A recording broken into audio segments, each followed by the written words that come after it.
Ed makes a snarky comment in the dining area. Ed is being Ed. Nothing new, but your heart is pounding, your face is hot, and you're composing a resignation letter in your head before the meeting ends. 6 months ago, you would have rolled your eyes and moved on. Your character didn't change. Your resilience is the same, but your neurochemistry has changed. And by the end of this video, you'll understand exactly how your brain has changed and why one specific finding completely reframes how we should think about perimenopausal stress tolerance. You are in your 40s or 50s, and it feels like your stress reactions are easily triggered. You might be thinking, am I getting too sensitive? What is happening is that your brain has changed. Think of it like your car's safety features, such as traction control and the anti-lock brakes, all being turned off at the same time. You aren't a worse driver, your car's brakes got worn out. In fact, there are 4 different biological systems that help you keep your cool, and right now, all of them are losing their power source at the same time. Most of the advice just brushes this off as hormonal changes, which is true, but not a full picture. We're going to dive into how your brain's command center, prefrontal cortex, is losing its authority, why your internal battery is running low, and a really surprising discovery about how your 5 senses are working overtime. Stick around, one finding changed how I think about my own office setup. I will also share practical steps you can take today to control your stress. I'm Dr. Neurobiologist, a PhD in neurobiology, a clinical research professional, and a woman like you dealing with sudden bouts of stress at the peak of my career. It's helpful to think of your stress response like a car. In perimenopause, the safety features are failing just when the road gets bumpy. You have 2 stress systems, and both are affected during perimenopause. System 1 is your gas pedal, sympathetic adrenomedullary system, or SAM for short. When someone blindsides you in a meeting, your foot slams down on a gas pedal. Adrenaline floods in, your engine revs, and your heart rate increases. You are in a high-speed chase in seconds. This is fight or flight in real time. System 2 is your cruise control and your brakes. The hypothalamic pituitary adrenal axis, or HPA. Its job is to release the cortisol to keep you moving through the stress, and then, most importantly, to tap the brakes and bring you back to driving at safe speed. It's designed to be a self-regulating system like a self-driving car. During perimenopause, both of these systems lose their hormonal regulation, or tune-up, if we keep going with the car analogy. On System 1, SAM, estrogen used to act like a dimmer switch on your cardiovascular stress response. It kept blood vessels relaxed and lowered blood pressure spikes. Studies show postmenopausal women have sympathetic nerve firing rates nearly 3 times higher than younger women, even at rest. The sympathetic nervous system is the fight part of the fight or flight system. So now the gas pedal is pressed harder and the brake is weaker. That wired, jittery feeling you still have at 9 p.m. after a tough afternoon meeting, Bloody Ed and his snarky comments, that's your SAM, the high-speed stress system, without its estrogen brake. On the braking side, stress system 2, your HPA axis loses its emergency brake. Progesterone used to create a neurosteroid called allopregnanolone. That's your brain's built-in brake fluid or sleeping agent. When progesterone drops, the emergency brake doesn't work at the exact moment the car starts rolling downhill. The problem isn't that the road gets bumpier, it's that the car, your stress response, won't slow down. You know the stress systems are failing, but most explanations blame low estrogen. The real cause is not just how low your estrogen is. Estrogen goes down, symptoms go up. It sounds like a very clean narrative. And it is correct, but it's not a full picture. It's not fully correct. Researchers used the trier-social stress test to trigger the instant intense stress you feel when public speaking or when judged by others. Under such stress, your body reacts first before your brain is even conscious of the stress. When scientists put women through this test, they noticed something unexpected. Women whose estrogen was swinging more dramatically didn't just feel stressed. Their bodies turned the volume way up. Heart rate climbed higher and stayed elevated longer. The body clearly registered danger. But the stress hormone cortisol didn't rise to match the stress response. A follow-up study drilled even further. It wasn't low estrogen that mattered most. Surprisingly, it was unpredictable. Women whose estrogen levels bounced week to week felt social stress and rejection more intensely. Their anger burned hotter. The emotional reaction was amplified by unpredictable estrogen swings. Now think about what that means at work for you. Performance reviews, critical feedback, a client pushing back, tension in a meeting. Exchanges that once rolled off your back now affect you deeply. The same words carry more sting, not because you've suddenly become fragile, but because variable estrogen levels are tuning the brain's emotional alarm system to be extra sensitive. At the same time, something remarkable is happening inside the brain. A 2024 PET imaging study showed that as estrogen declines, the brain doesn't simply shut down its response. It adapts. Estrogen receptors multiply across key brain networks. Think of it like a radio tower putting up more antennas when the signal starts getting weak. The brain is trying desperately to catch every last estrogen molecule. But there's a downside to that adaptation.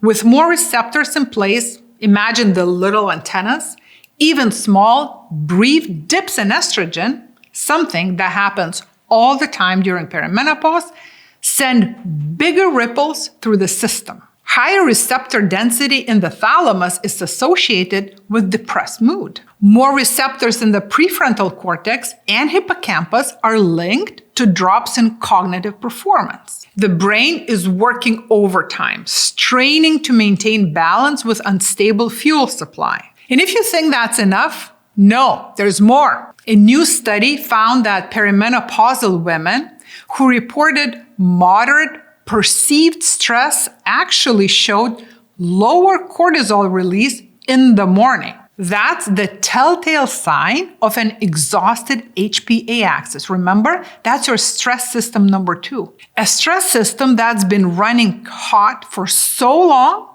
it starts conserving energy instead of responding normally. Your prefrontal cortex sits at the top of your brain's chain of command.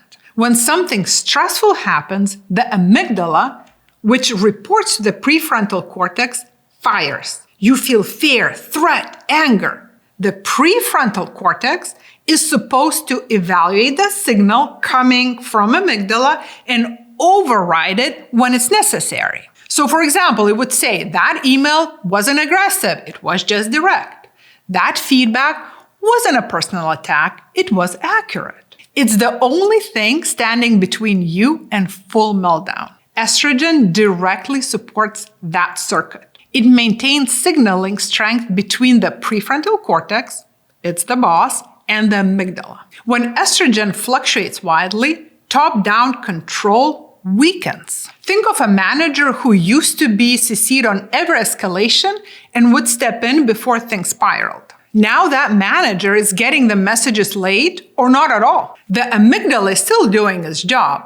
Nobody is moderating the response. Your personality hasn't changed. That's biology. And later in this video, I'll show you what you can do to give your prefrontal cortex a fighting chance. To make matters worse, the prefrontal cortex is fighting this battle on less fuel. A 2021 study by Mosconi's team found that during the menopause transition, brain glucose metabolism drops by up to 30% in the regions responsible for learning, memory, and emotional regulation. Glucose is the brain's primary energy source. Your prefrontal cortex is running on a reduced energy supply.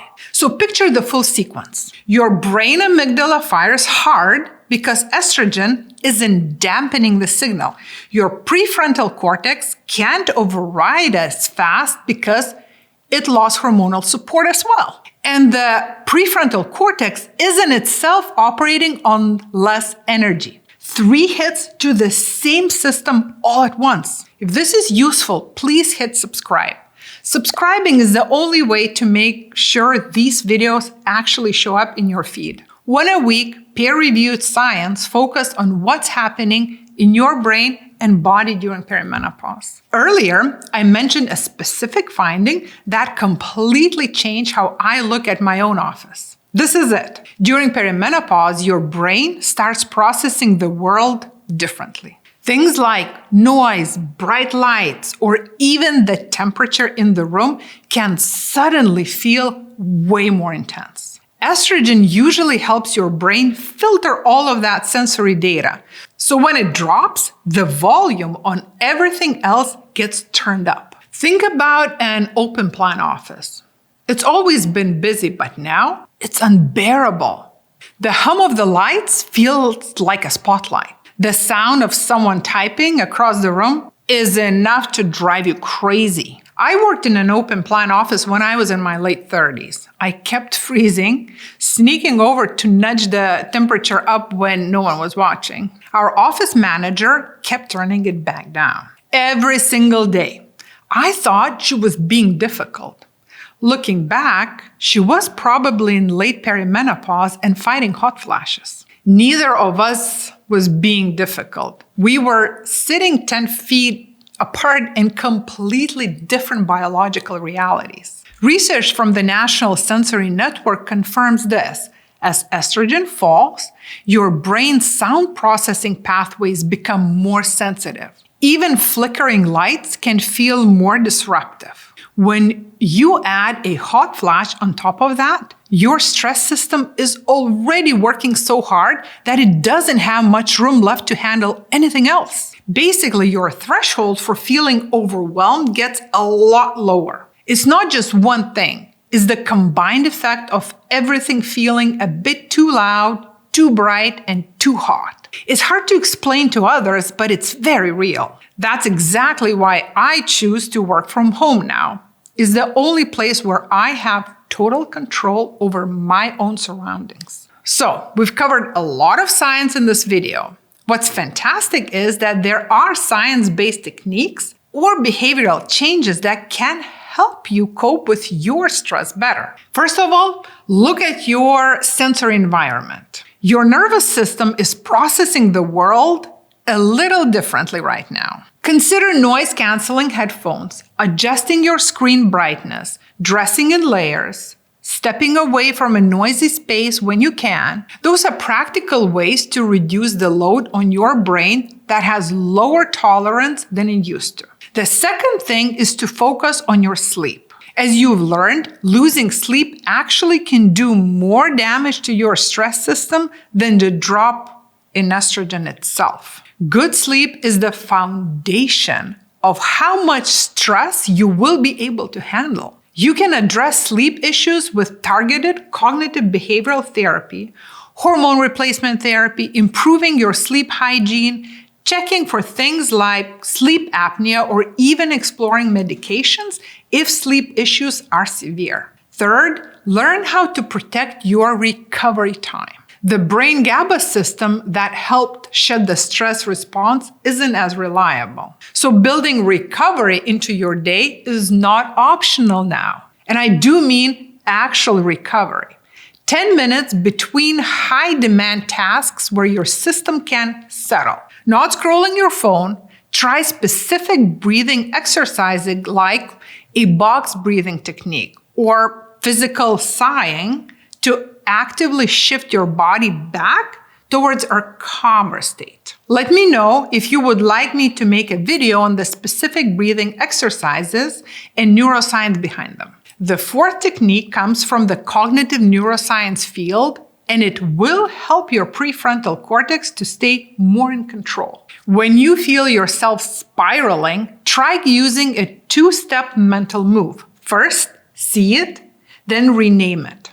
Start by noticing. For example, this is biology. Instead of I'm in rage, shift to I'm having a rage response and I'm in perimenopause. That tiny bit distance calms the brain's alarm systems enough to give you time to choose what to do next. Then, in step 2, change the story you're telling yourself. If your first thought is, her comment proves I'm failing, swap it for, my stress system is overamped. She might just be rushed, and this doesn't mean I'm failing. You're not lying to yourself, you're choosing a lens that's less catastrophic and more accurate. Try practicing this reframe exercise. It doesn't come naturally. This combo of self-awareness and reframing lowers the intensity of the emotional spike coming from the amygdala and helps you recover faster. What you're doing here is activating the prefrontal cortex that monitors and labels how you feel.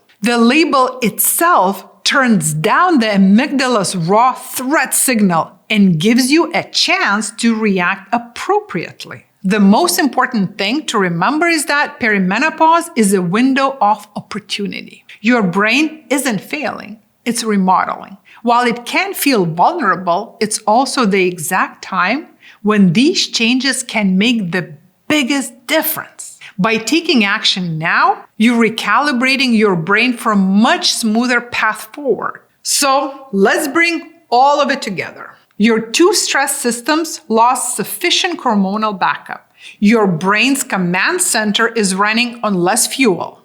Your senses are picking up everything at full volume. And the chaos of fluctuating estrogen is making everything feel more raw than it needs to be. Now you know exactly what's happening, and you have 4 concrete ways to work with your stress starting today. Pick one, try it this week, and come back and tell me in the comments which one made a difference in your life. If you want science without the noise, please subscribe. I'm looking forward to reading your comments. See you next week.